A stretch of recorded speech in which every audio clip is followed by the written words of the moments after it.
Jadi kita berada di sebuah kota di Jerman yang punya sejarah menarik dalam dunia literasi. Jadi beberapa tahun setelah Johannes Gutenberg menemukan mesin cetak, di kota inilah berdiri salah satu produsen mesin cetak pertama di dunia sekitar tahun 1850, yaitu Heidelberg. Mesin cetaknya terkenal sekali sampai saya mengenal Heidelberg itu mesin cetak waktu di percetakan di penerbit Mizan. Jadi pertama kali mendengar Heidelberg itu mesin cetak. Ternyata hari ini kita ada di kotanya, dan kota ini adalah kota yang dinobatkan oleh UNESCO menjadi kota literasi karena dari mesin cetak lahirlah tradisi percetakan, penerbitan, penulisan, dan tradisi literasi yang keren. Tadi kita udah keliling-keliling ke toko buku, dan di sini di tengah kota itu toko buku banyak sekali, bahkan ada toko buku yang seperti labirin tadi. Oke, jadi kita akan ngobrol tentang dunia literasi. Ya, Kava, ya. Apa 3 buku yang paling berpengaruh dalam hidup Kava? Banyak. Ya, 1. Terlalu banyak, aku bingung. Ya, enggak, 3 aja. Ya, Alchemist. The Alchemist, ya. Yang pertama The Alchemist, yaitu karya Paulo Coelho. Kenapa Alchemist?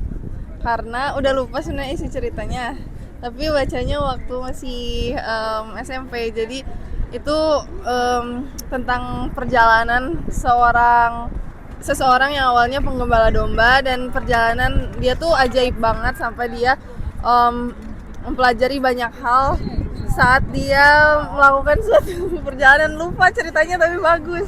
Ya, oke. Ya, ingat nggak salah satu quotes-nya?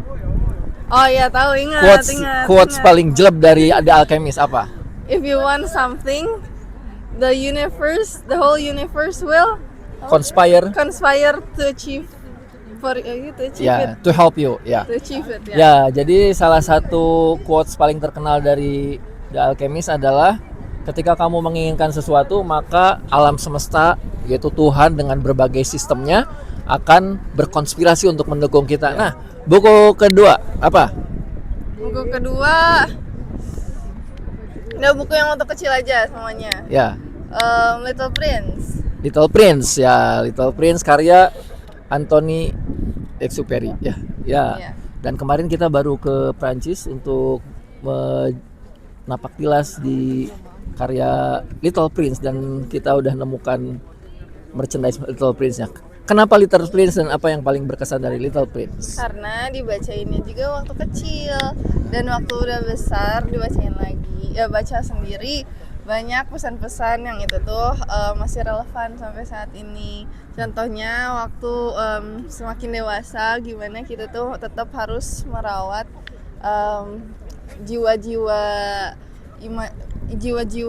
masa kecil kita, jiwa-jiwa anak kecil yang penuh petualangan, dan juga terus berimajinasi dan melihat sesuatu dari point of view yang berbeda. Oke. Dulu waktu dibacainnya kelas berapa sama siapa? Maaf, gak tahu. Kecil. Dibacain sama Abi waktu kecil ya, jadi masih ingat. Buku ketiga. Toto-chan? Boleh. Kenapa Toto-chan?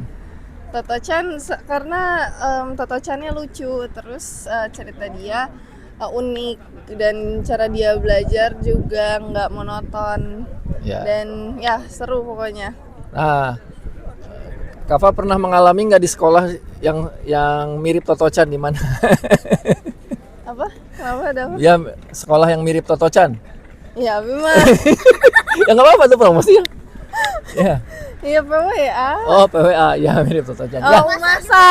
Umasa juga, ya mirip Toto-chan. Ya. Oke, jadi 3 buku itu adalah 3 buku favorit saya. Ya, itu 3 buku favorit itu adalah The Alchemist, Little Prince, sama Toto-chan. Dan itu adalah yang menginspirasi banyak sekali hidup saya. Ternyata 3 buku itu juga dibaca oleh Kava. Dan Kava ini sejak masih di kandungan uminya itu udah dibacain buku. Kemudian ketika lahir juga udah diperkenalkan dengan buku. Dan ternyata sangat tumbuh minat literasinya, dan kalau buku saya hilang berarti Kafa yang ngambil dan Kafa membaca buku-buku yang saya Abi membaca juga. ya, dan Abi Ngambil. juga sama ngambil bukunya Kakak ya. Iya. Gitu. Itulah 3 buku yang berpengaruh, dan dari buku-buku itu sebetulnya satu poin yang paling kuat yaitu adalah tentang imajinasi ya. Oke, kita akan lanjutkan di segmen berikutnya bercerita tentang bagaimana peran imajinasi dalam kehidupan manusia dan dalam kehidupan kita. Bahkan kata Albert Einstein, imagination is more powerful than knowledge. Ya, if the knowledge take you from A to B, the imagination take you everywhere. Ya, jadi kalau pengetahuan itu hanya membawamu dari titik A ke titik B, itu logik ya. Tapi kalau imagination itu membawamu kemanapun. Nah, kita akan bahas tentang imajinasi di segmen berikutnya. Dengarkan, rasakan, ayo mulai. Topi Amali yuk menginspirasi. Kembali bersama saya Irfan Amali di podcast Topi Amali bersama bintang tamu Topi Amali kali ini yaitu Kafa Bilahi Kafila. Ya, seperti tadi yang disebutkan, di segmen kedua ini kita akan membahas tentang imajinasi. Ya.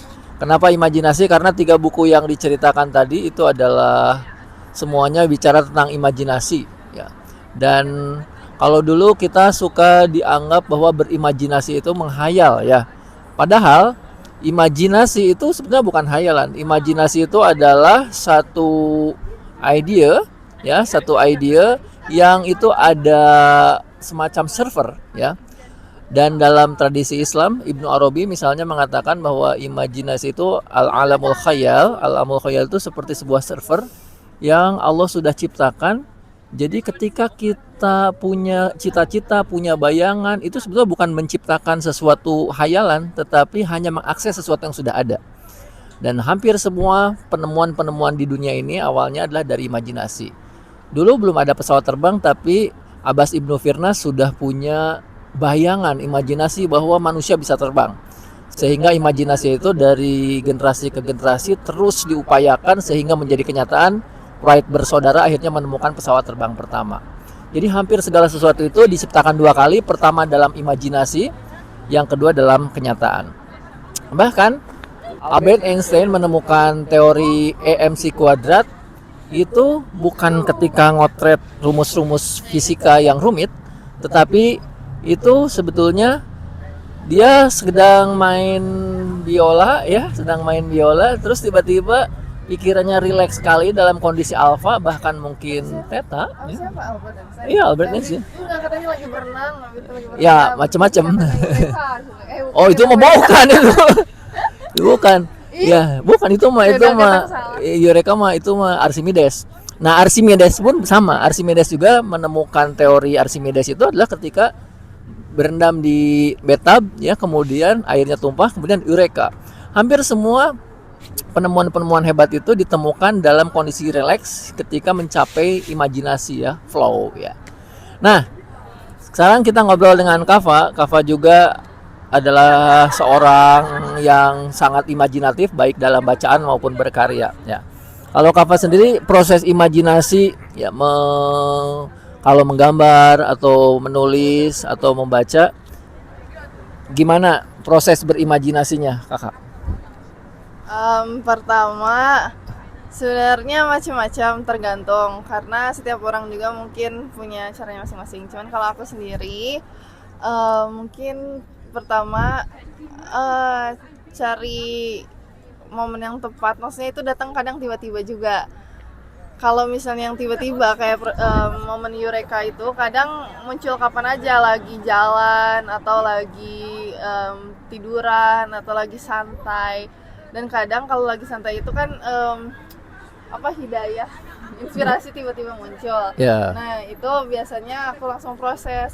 Nah, maksudnya proses itu aku langsung catat atau dokumentasiin biar gak lupa nantinya. Itu kayak dapet ide tiba-tiba. Tapi kalau misalnya yang disengajain, kalau misalnya aku mau nulis udah gitu, sesuatu yang terkonsep, biasanya aku paksain dulu awalnya. Mungkin 10 menit, 15 menit, sejam pertama itu kita cuman melakukan sesuatu yang kita usahain, kita paksain dulu. Tapi setelah masuk fase flow biasanya itu tuh bakal jadi keterusan, dan dari situ bakal inspirasi itu bakal muncul terus, imajinasinya bakal lebih terbangun, dan fase flow itu juga ngebantu kita buat ngasilin sesuatu yang lebih baik dan jadi lebih produktif.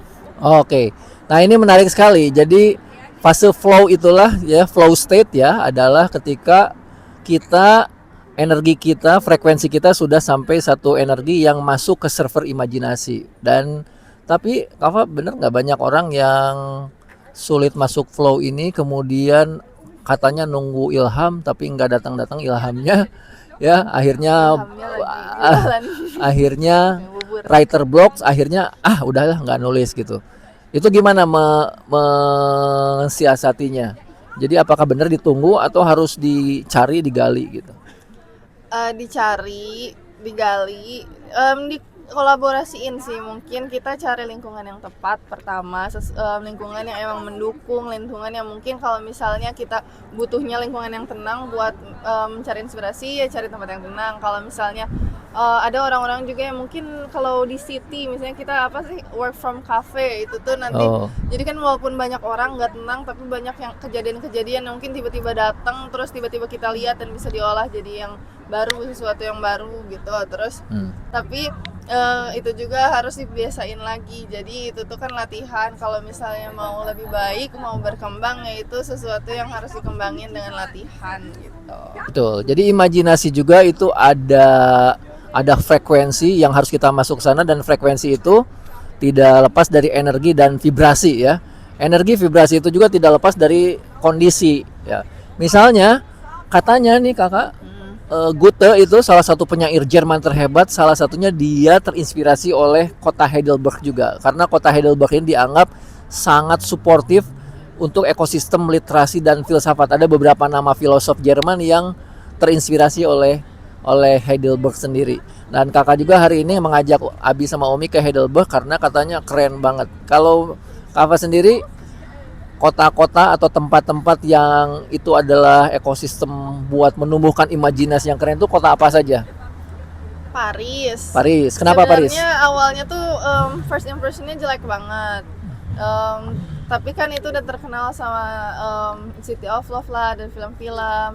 Tapi waktu kedua kali jadi keterusan karena mengunjungi tempat-tempat yang mungkin cocok sama aku. Dan itu juga tergantung sama siapa, terus suasananya kayak gimana. Terus di situ jadi banyak inspirasi buat nulis gitu. Ya, betul. Paris itu kayak Bandung ya, kota kreatif. Iya, soalnya karena kayak Bandung, karena mungkin lingkungan yang familiar juga itu bisa membuat inspirasi atau bisa membuat lebih produktif, karena aku ngerasa Paris itu kayak Bandung, jadi itu lebih familiar buat aku buat memproduksi suatu karya. Ya. Kedua setelah Paris apa? Bandung. Oh ya. Oke, Bandung. Enggak, tapi Bandung nomor 1. Oh, Bandung nomor 1, Paris nomor 2. Enggak, bukan. Oh nomor 2 apa? Iya, tapi kalau misalnya buat inspirasi mah iya, Pak. Ya. Yang ketiga? Yang ketiga apa ya? Heidelberg? Jakarta. Oh, Jakarta. Oke. Ya, tiap orang punya preferensi beda-beda terhadap tempat yang bisa ngasih inspirasi. Ada orang yang dapat inspirasi ketika di toilet ya. Karena ketika di toilet itu kita fokus, kemudian dalam kondisi flow, dan banyak sekali ide-ide justru didapatkan ketika di toilet. Atau orang yang ketika sholat langsung banyak ide ya, jadi sholatnya jadi nggak khusyuk ya, karena ketika sholat itu justru kita fokus, malah dapat ide-ide yang tidak didapatkan di luar sholat ya. Oke, nah itulah imajinasi itu ternyata sesuatu yang melahirkan kenyataan kemajuan hari ini. Hampir semua kemajuan hari ini, baik robot maupun roket, semua itu sebetulnya diawali dari awalnya imajinasi. Sekarang kita juga bersama kita ada seorang bintang tamu lagi ya, ada bintang tamu lagi yaitu Auzi ya. Auzi sini, come on ya. Ini ngomongin tentang imajinasi. Auzi naik sini. Aduh, jatuh.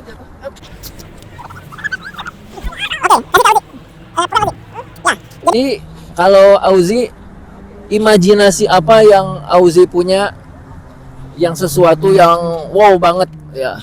Ide apa imajinasinya? Maksudnya Ya, Auzi punya imajinasi nggak bikin sesuatu di masa depan yang itu akan jadi sesuatu yang keren ya imajinasinya. Atau Auzi berimajinasi apa? Suka berimajinasi apa?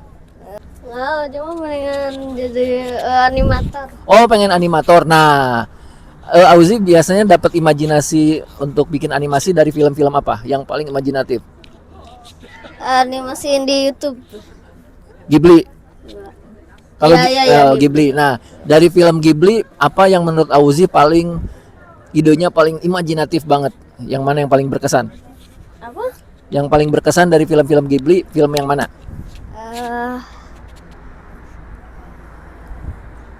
Semuanya. Salah satunya aja. Salah satunya pilih. Totoro. Totoro, ya. Jadi Totoro ini Ghibli itu penciptanya itu siapa? Miyazaki. Miyazaki, ya betul. Miyazaki ini dia seorang animator keren yang imajinasinya keren banget ya. Bahkan kemarin waktu di Prancis ya, kita lihat di pusat kebudayaan Jepang itu ada pameran karya-karya dari Miyazaki ya, karya-karya ini. Totoro, kenapa Totoro? Kenapa suka Totoro dan kenapa itu imajinasinya keren Totoro itu? Kenapa? Lucu. Lucu apanya? Totoro. Totoronya. Oh, Totoronya imajinatif banget ya. Oke, Auzi kan mau jadi animator. Mau bikin apa? Mau bikin apa, Auzi? Gagasan yang Bikin, animasi tentang apa? animasi tentang Sapu Man. Oh, Sapu Man. Kira-kira Sapu Man itu ceritanya tentang apa ya? Ceritanya tentang seorang pria Seorang sama pria? sama sapu ajaib. Oh, sama sapu ajaib. Terus dengan sapu ajaib itu jadi gimana? Jadi punya kekuatan. Oh, punya apa kekuatannya? Apa? Kekuatannya apa? Kekuatannya sampah. Hah? Sampah. Sampah? Keren. Ngilangin sampah. Oh. Bisa ngilangin sampah, bisa nyerang pakai sampah, bisa semuanya. Oh, jadi nanti dunia jadi bersih oleh Sapu Man. Oh, Bisa oke, juga. keren banget ya. Mudah-mudahan imajinasinya bisa betul-betul jadi karya hebat di masa depan. Tapi Dan mau bikin komik dulu. oh, komik dulu, komik tentang apa? Ya tentang Sapu Man, Oh. habis itu bikin filmnya. Oh, komik Sapu Man dulu, baru komiknya. Oke. Baru komiknya, baru Komiknya dulu, baru animasinya. Ya, oke, sip. Terima kasih, Auzi sudah hadir di edisi spesial Topi Amali. Ya, buangnya. ya. Itulah obrolan kita tentang imajinasi dan nanti di segmen terakhir saya akan memberikan tips and tricks tentang bagaimana menumbuhkan imajinasi. Demikian, sampai ketemu di segmen ketiga. Tips praktis penuh arti, belajar hidup dengan hati. Topi Amali yuk merata. Kalau menurut Kava, pendidikan di Indonesia itu sudah cukup menjadi support system nggak untuk lahirnya imajinasi keren pendidikan di Indonesia? Belum. Kenapa? Sayangnya belum. Ya, kenapa? Karena Apa jadi titik berat pendidikan di Indonesia itu apa? Kenapa nggak imajinatif ya? sebenarnya di beberapa sekolah mungkin udah ya, itu tergantung gurunya juga. Cuman mungkin secara sistem kita masih punya sistem yang monoton mungkin. Udah gitu tidak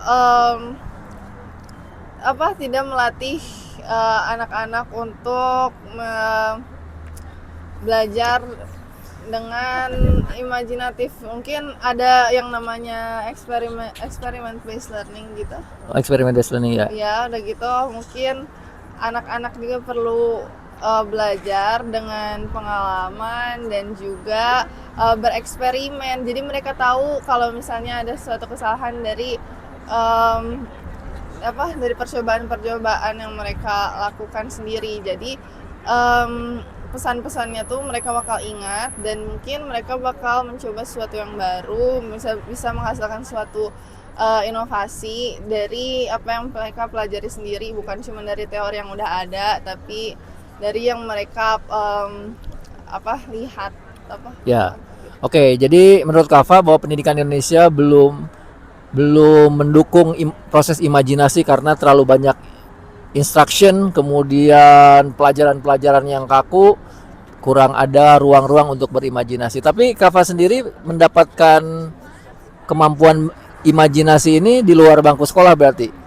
Sebenarnya mungkin dalam literasi juga harus ditingkatkan, tapi sebenarnya sekarang mungkin udah lebih baik karena akses yang sudah mungkin lebih merata. Tapi mungkin itu juga yang harus perbaiki akses buat anak-anak. Kan Kafas dulu dari dulu punya akses ke perpustakaan, terus punya minat ke perpustakaan yang minat baca yang tinggi. Itu juga karena Kafa tinggal di kota, maksudnya perpustakaannya banyak. Tapi perpustakaan contohnya di Bandung juga itu bukunya isinya semuanya buku Jokowi.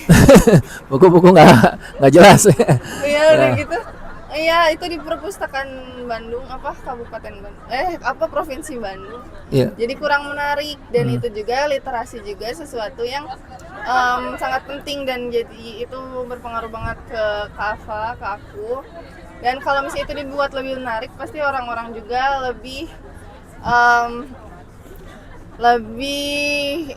terasa imajinasinya lewat membaca. Dan hal-hal yang dibaca juga hal-hal yang mereka suka dan itu ada disediakan, difasilitasi. Kalau observasi Kafa, bagaimana pendidikan di luar ya, mungkin di Jerman atau di Prancis atau di Eropa pada umumnya, atau Kafa pernah ngalamin dulu juga waktu SD di Amerika, itu apa sih kelihatan bedanya kalau di luar tentang imajinasi ini? Tentang imajinasi, sebenarnya itu perpustakaan itu yang paling kerasa karena di sekolah juga bacaannya itu bacaan bagus, bukan buku-buku tua. Jadi bacaan anak juga itu walaupun kelihatannya kayak ringan, terlalu ringan atau sangat ringan, itu tuh sesuai dengan umurnya. Jadi seiring makin dewasa itu bukunya juga menyesuaikan. Tapi yang penting tuh minatnya gitu dari waktu kecil. Kita juga dulu waktu Kafa kecil, waktu Kafa SD di US tuh ada misalnya ada quiet reading time, masuk ke mata pelajaran. Terus ada ya sesuai minat juga kan, kalau misalnya di luar ada peminatan yang mungkin lebih spesifik dan mungkin entarnya juga diarahkan sesuai bidangnya masing-masing, nggak kebagi misal cuman IPA IPS atau nggak ada yang tapi diterapkan juga jadi ada relevansi sama kehidupan, nggak cuman misal buat kerjaan tertentu atau sebagainya, buat kehidupan lah pokoknya relevan. Oke, nah itu dia beberapa pengalaman sekaligus tips ya buat bagaimana pendidikan kita bisa mendukung untuk memunculkan imajinasi-imajinasi di anak-anak kita sehingga bisa lahir karya-karya besar yang bisa memberikan perubahan pada kehidupan manusia.